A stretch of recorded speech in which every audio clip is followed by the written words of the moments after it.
ছাত্র জনতার অভ্যুত্থানে দেশ ছাড়তে বাধ্য হলেও নীরব নন আওয়ামী লীগ সভাপতি ও ক্ষমতাচ্যুত প্রধানমন্ত্রী শেখ হাসিনা। ভারতে বসে দিয়ে যাচ্ছেন নানা ধরনের উস্কানিমূলক বক্তব্য।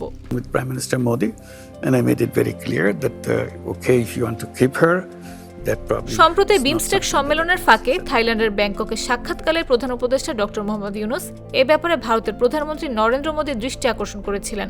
তবে মোদী জানিয়েছেন তিনি শেখ হাসিনাকে চুপ রাখতে পারবেন না। রোববার কাতার ভিত্তিক গণমাধ্যম আল জাজিরাকে দেয়া সাক্ষাৎকারে প্রধান উপদেষ্টা এসব কথা বলেন।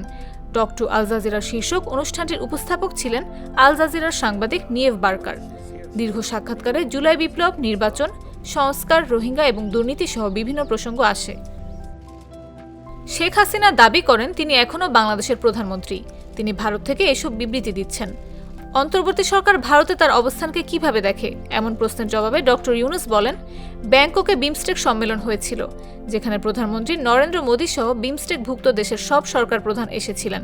তার সঙ্গে আমার কথা হয় এবং আমি তাকে স্পষ্ট করি, ঠিক আছে, যদি শেখ হাসিনাকে আপনি রাখতে চান তাহলে এ বিষয়ে আপনার সঙ্গে আমি কিছু করতে পারবো না, কিন্তু অবশ্যই তিনি যখন সেখানে থাকবেন তার কথা বলা উচিত হবে না, কারণ তার বক্তব্য আমাদের জন্য সমস্যার সৃষ্টি করে। তিনি বক্তব্য দিয়ে বাংলাদেশের মানুষকে উত্তেজিত করেন, আর এজন্য আমাদের ভোগান্তি পোহাতে হয়। মোদি তার উত্তরে জানায়, ভারত হলো এমন দেশ যেখানে সামাজিক মাধ্যম সবার জন্য উন্মুক্ত। আমি এটি নিয়ন্ত্রণ করতে পারবো না। আল জাজিরার উপস্থাপক এক পর্যায়ে প্রশ্ন করেন, এটা কি বলা ঠিক যে শেখ হাসিনার পতনের পরের মধুচন্দ্রিমা এখন সম্ভবত শেষ হয়েছে?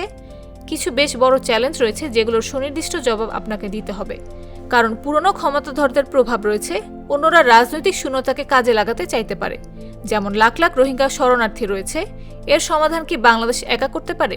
জবাবে প্রধান উপদেষ্টা বলেন, দুটি বিষয়, একটি জনগণের অধৈর্য নিয়ে, তা মধুচন্দ্রিমা শেষ হোক বা না হোক। বাংলাদেশের পরিস্থিতি দেখে এখনও মানুষ মনে করে অন্তর্বর্তীকালীন সরকার এখনও তাদের জন্য ভালো সমাধান।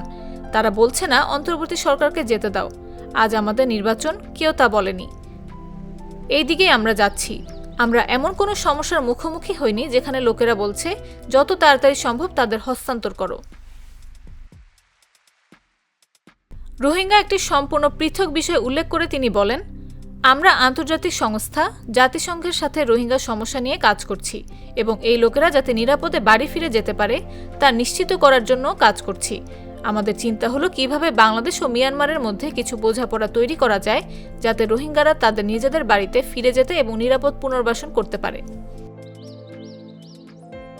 সাক্ষাৎকারে বিগত দিনের অনিয়ম দুর্নীতি দূর করে দেশে অর্থবহ সংস্কার এবং এ যাবৎকালের সেরা নির্বাচন উপহার দেওয়ার প্রত্যয় ব্যক্ত করেছেন প্রধান উপদেষ্টা।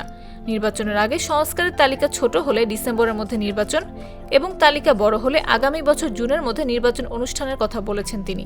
নির্বাচন জুনের পরে যাবে না বলেও উল্লেখ করেছেন প্রধান উপদেষ্টা। নির্বাচনে আওয়ামী লীগকে অংশগ্রহণের অনুমতি দেওয়া হবে কিনা সে প্রশ্ন করেছিলেন আল জাজিরার উপস্থাপক। জবাবে প্রধান উপদেষ্টা বলেন, এই প্রশ্নের জবাবে একটি অংশ আওয়ামী লীগকে নির্ধারণ করতে হবে। দলটি আগে নিজেই সিদ্ধান্ত নেবে তারা নির্বাচনে যোগ দেবে কিনা। তারা এখনো কিছু ঘোষণা করেনি। তাছাড়া নির্বাচনের সময় নির্বাচন কমিশন কী প্রতিক্রিয়া দেয় সেটা সহ অন্যান্য বিষয় রয়েছে বলেও উল্লেখ করেন তিনি।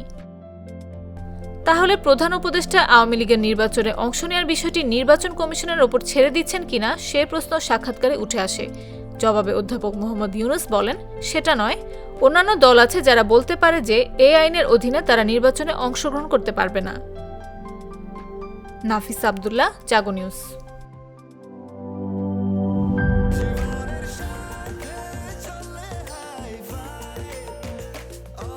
স্বাস্থ্যকর অল টাইম, সব সময়, অল টাইম হেলদি লাইফ।